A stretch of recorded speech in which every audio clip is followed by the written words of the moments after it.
Carrie Twitchell. I'm the Young Women's President in Flower Mound First Ward, and Sister Cluff asked me to share some thoughts about some of the things you're going to be studying in seminary this year.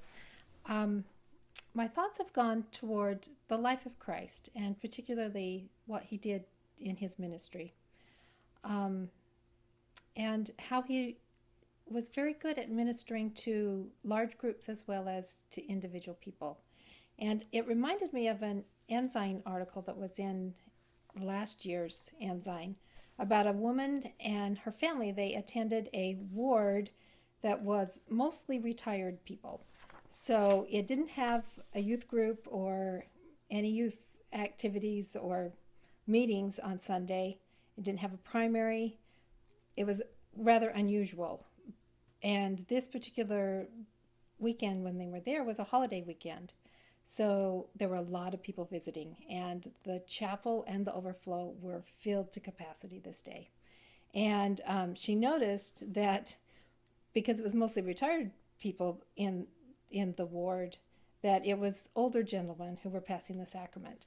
And they really kind of struggled with passing the trays of bread and then the water, because the rows were bursting with people, and they were trying to make a big effort because of this large crowd, and they were trying to do their best, but it was obviously very difficult. And this is the woman who wrote this article. This is what she said.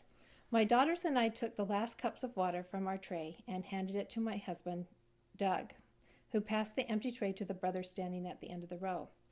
The bishop stood at the pulpit to assess the situation. When he asked who had not received the water, a few pockets of people, including Doug, raised their hands. So the brethren returned to the sacrament table, offered a second prayer on the new water, and delivered it to the waiting members. Our row was the last to receive the water this time, and I noticed that Doug offered the couple next to him the 2 remaining cups. The tray was empty, and it appeared to me that Doug was the only one in the congregation who hadn't had the water.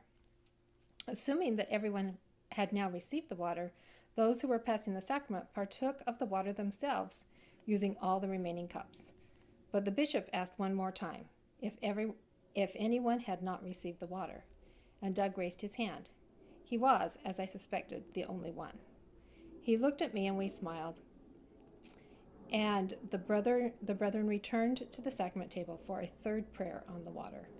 And suddenly, as I heard the phrase, to bless and sanctify this water to the souls of all those who drink of it, a realization crept into my heart, an understanding so keen it pried me clear open, and God's Spirit swept in. It was reverence I hadn't felt in too long. They were praying over one cup, one person, one soul. The sacrament mattered even for one, just as the atonement mattered for one. For everyone. The atonement covers all of us. This article in the Ensign touched me in that this is what you're going to be studying this year in seminary, is the life of Christ and his ministry, and how he would have done his atonement if he had just been doing it for one person. And this year you have this great opportunity to have Sister Cluff be your instructor in seminary, and she's going to teach you a lot of things. I think I'd like to challenge you to look to personalize the things that Christ did, that how it affects you personally, and the gift particularly of the atonement. And thanks for letting me share today.